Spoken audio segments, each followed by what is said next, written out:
राहुल गांधी को बता दिया है कि वो ड्रग्स का नशा करते हैं। उनको पाकिस्तान चले जाना चाहिए। बोलने की भी आजादी हो, कभी भी बोल सकते। हाँ तो अनर्गल नहीं ना बोलेंगी। हाँ, कहाँ अनर्गल बोल दिया? आपको गाली दिया है? तो कहने कि राहुल गांधी जी का जांच होना चाहिए हाँ। कि वो ड्रग्स लेते हैं कि नहीं। हाँ। तो मैं कहूँगा कि कंगना रनौत का जांच होना चाहिए हाँ। कि उनकी मानसिक स्थिति ठीक है या खराब है। राहुल गांधी संसद में चक्रव्यूह की बात कर रहे थे, खुद ही अनुराग ठाकुर के चक्रव्यूह में फंस गए। अनुराग ठाकुर एक ऐसे सांसद हैं हाँ। जो हमेशा से अमर्यादित बातें बोलते हैं। हाँ।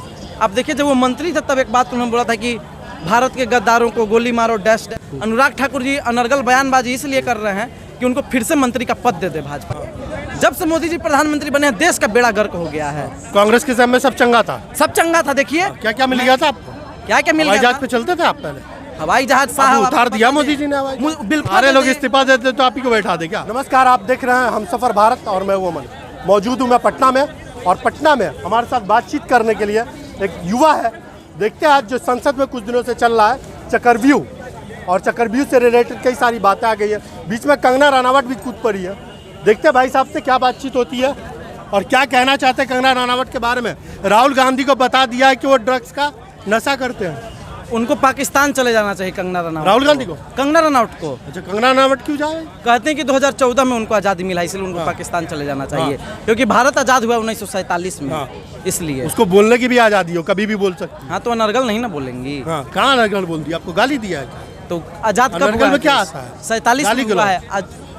भाई साहब आप गजब कह रहे हैं। किसी को गलत बोलना, देश के बारे में गलत बोलना। देश 2014 में आज़ाद हुआ है, ये देश विरोधी टिप्पणी है कि नहीं है? कैसे देश विरोधी है? उसकी आजादी है, कभी भी बोल दिया। देश जो सच्चाई है 1947 में हुआ है ना। हाँ। तो ये गलत बोला है ना उन्होंने। उनको माफी मांगनी चाहिए इस पे, लेकिन एक शब्द नहीं। जहाँ तक बात वो कहने कि राहुल गांधी जी का जांच होना चाहिए हाँ। कि वो ड्रग्स लेते हैं कि नहीं। हाँ। तो मैं कहूँगा कि कंगना रनौत का जांच होना चाहिए हाँ। कि उनकी मानसिक स्थिति ठीक है या खराब है। क्योंकि कंगना रनौत जी ने ही कहा था कि 2014 के बाद आज़ादी मिली। राहुल गांधी चक्रव्यूह और भी कई सारे अनर्गल बयान कंगना रनौत जी के हैं। तो मैं कहूँगा कि आप सदन में बोल रही हैं, एक चुनी हुई सांसद हैं, तो मर्यादित भाषा का प्रयोग करें और ठीक से बोलें। राहुल गांधी संसद में चक्रव्यूह की बात कर रहे थे, खुद ही अनुराग ठाकुर के चक्रव्यूह में फंस गए। अनुराग ठाकुर का कैसा चक्रव्यूह? क्या बात बोला अनुराग ठाकुर ने, आपने सुना है ध्यान से? अनुराग ठाकुर एक ऐसे सांसद हैं जो हमेशा से अमर्यादित बातें बोलते हैं।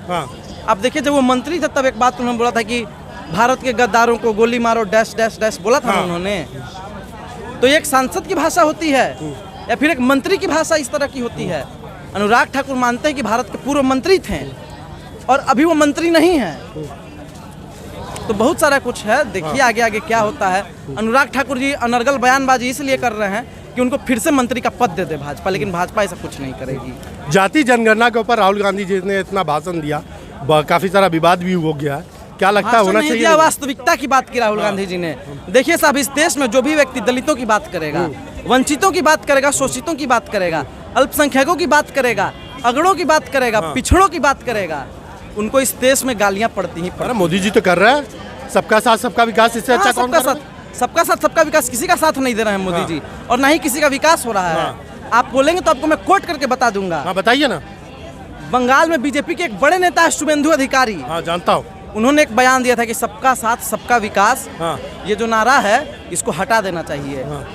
मतलब आप समझ रहे हैं साहब, जो आपका साथ दे आप उनका विकास कीजिए। तो मतलब क्या वो कह रहे हैं? अगर हम वोट नहीं देते हैं बीजेपी को तो हमको वंचित कर देंगे वो सारे सुविधाओं से। तो ये बेईमानी है कि नहीं? मोदी जी ने थोड़ी ना कहा है, बीजेपी के नेता ने कहा ना, गरीबों का नेता। पद मुक्त कर दें, पद मुक्त कर दें शुभेंदु अधिकारी को। काहे नहीं पद मुक्त कर रहे हैं? पद से हटा दे। मोदी जी का बहुत बड़ा दिल है, बहुत बड़ा दिल है। ऐसी दिल में अडानी अंबानी। गरीब है भाई सबसे पहले।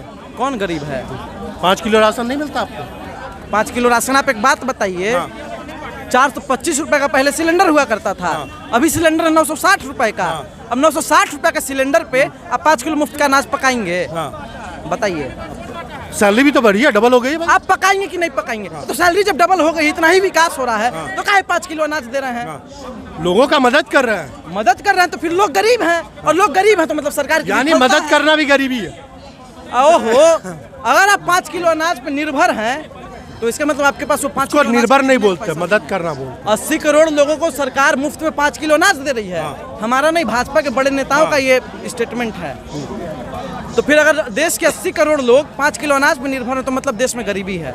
निर्भर नहीं, हेल्प कर रहे हैं। हेल्प कहाँ से कर रहे किसने हैं? बोला निर्भर है? मदद करना बोल रहे कि मदद किया जा रहा है।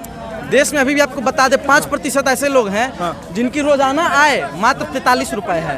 अब 43 रुपए अगर आपका आय रहेगा तो आप 43 रुपए में अपना परिवार चला लीजिएगा, एक दिन का खर्चा बताइए आप। बेरोजगारी मिटा रहे कि नहीं मोदी जी? 43 रुपए में आप अपना खर्चा चला लीजिएगा परिवार का नहीं, एक दिन बिल्कुल का। नहीं चला सकते। नहीं ना, असंभव सा बात है।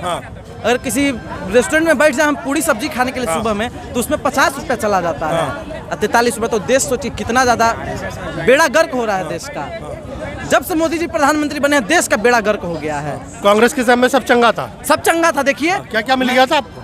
क्या क्या मिल हवाई गया जहाज था? पे चलते थे आप पहले? हवाई जहाज अब साहब उतार दिया मोदी जी ने हवाई जहाज। बिल्कुल उतार दिया मोदी जी ने हवाई जहाज। पहले उड़ते थे। उड़ते थे। हाँ। मोदी जी ने देखिए पहले जो गरीब गुरबा आदमी होता था ट्रेन आप देख रहे होंगे ना, जनरल बोगी हुआ करता था ट्रेन में। जिसके पास पैसा है वो भी ठीक, जिसके पास नहीं है वो भी ठीक, जनरल में जाता था। और अभी जनरल डिब्बा हटाने का काम किया है मोदी जी। बहुत ही कम ट्रेनें होंगी जिनमें जनरल डिब्बे हैं। इस बात को मानते हैं कि नहीं मानते हैं? तो देश विकास कर रहा है तभी तो हटा दिया। देश विकास कर जरूरत रहा नहीं है उसकी। अभी कितना जनरल बज की रहा डब्बों है? की। 7:10 हो रहा है। देखिए 7:10 हो रहा है। हो रहा है। और जब 7:30 बजेगा ना तो एक ट्रेन जाती है संपूर्ण क्रांति बिहार से दिल्ली। उसके जनरल डिब्बे में आप घुस जाएगा, आपको मोदी जी का विकास नजर आ जाएगा। रेलवे का क्या विकास हुआ है? संपूर्ण क्रांति से सफर किए हैं कि नहीं किए हैं कभी? नहीं। हाँ तो एक बार कभी जाइएगा, हमारी बात मान के अगर दिल्ली कभी जाना हो तो संपूर्ण क्रांति से जाइएगा जनरल का टिकट कटा के। अगर आप सलामत पहुंच गए, आपकी तबीयत खराब नहीं हुई तो आप हमारा नाम बदल दीजिएगा। इतनी ज्यादा भीड़ रहती है संपूर्ण क्रांति के जनरल बोगी में, आप किसी से भी पूछ लीजिए। तो यह है मोदी जी का विकास। ये मोदी जी ने कर दिया। तो किसने कर दिया? अगर जनरल डिब्बा बढ़ाते हैं जनरल डिब्बे में कोई परेशान है तो वो मोदी जी की देन। तो किसकी देन है? जनरल डिब्बा आप काहे के लिए कम करते चले गए? जनरल डिब्बा आपको बढ़ाना चाहिए था ना। आप देखिए जो हमारे बुजुर्ग लोग जाते थे उनको पहले ट्रेन के किराए में रियायत मिलती थी, कंसेशन कुछ मिलता था, लेकिन वो खत्म कर दिए पूरा का पूरा। और तो और अब वेटिंग किसी का हो जाता था टिकट तो कैसे भी चादर बिछा के नीचे चला जाता था। अब कहते कि वेटिंग वाला भी नहीं जाएगा। रेल का बोगी बढ़ा नहीं रहे हैं। सुविधा भी चाहिए और विरोध भी करना है। सुविधा क्या दिए हैं? कोई एक चीज लेना क्या पड़ेगा। दिए हैं सुविधा? क्या दिए हैं सुविधा? वही स्लीपर क्लास में आप जाएंगे क्या तो भीड़ नहीं चाहिए आपको। भीड़ नहीं चाहिए। ट्रेन फिर भी बोलेंगे सुविधा दो हमको। तो रेल मंत्री के पद से इस्तीफा दे दें। इस्तीफा दे दें रेल मंत्री के पद से। सुविधा नहीं देंगे तो इस्तीफा सारे दे लोग दें। इस्तीफा देते तो आप ही को बैठा दे क्या? किसको बैठाएंगे? बिल्कुल कोई भी बैठ सकता है लेकिन मोदी जी नहीं बैठना चाहिए। या फिर कोई भाजपा या संघी नहीं बैठना चाहिए। तो इतना अगर रेल दुर्घटना हो रहा है तो जिम्मेवार कौन है?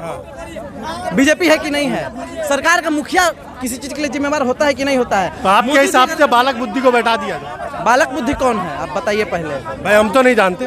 मोदी जी ने जय शाह कहा की बात कर रहे हैं। देखिए ये आदमी अब चाहता है कि जय शाह को प्रधानमंत्री बनाया जाए इस देश का। मोदी जी ने कहा था बालक बुद्धि। आप समझते होंगे किसको कहा? जय शाह, हमको तो जय शाह लगता है बालक बुद्धि। जय शाह लगता है बालक बुद्धि। मोदी जी ने जय शाह को बोला। अब हमको तो जय आप भी शाह लगता समझते है। हैं कौन है आप भी बालक? समझ रहे हैं जय शाह है। जय शाह है। जनता समझ गई होगी बालक जनता बुद्धि नाम समझ रही है, आपने। जय शाह है बालक बुद्धि। हाँ। बालक बुद्धि जय शाह ये है। आप लोग कमेंट में बताइए कि इसके बारे में मोदी जी ने। ठीक है आप अमीश देवगन बनिए, आपको बनना है तो सुधीर चौधरी बनिए। लेकिन बालक बुद्धि जो है कौन है आपको ही पता है, हमें भी पता है, देश की जनता भी जानती है। बाकी कौन किसको क्या बोल रहा है इस पे नहीं जाना है। वास्तविकता से सब कोई परिचित है। और एक कहावत है ना कि सच्चाई छुप नहीं सकती बनावट के उसूलों से, खुशबू आ नहीं सकती कागज के फूलों से। तो आप वही काम कर रहे हैं, लेकिन सच्चाई जो है कभी बनावट के उसूलों से नहीं छुपेगा। ठीक है, धन्यवाद।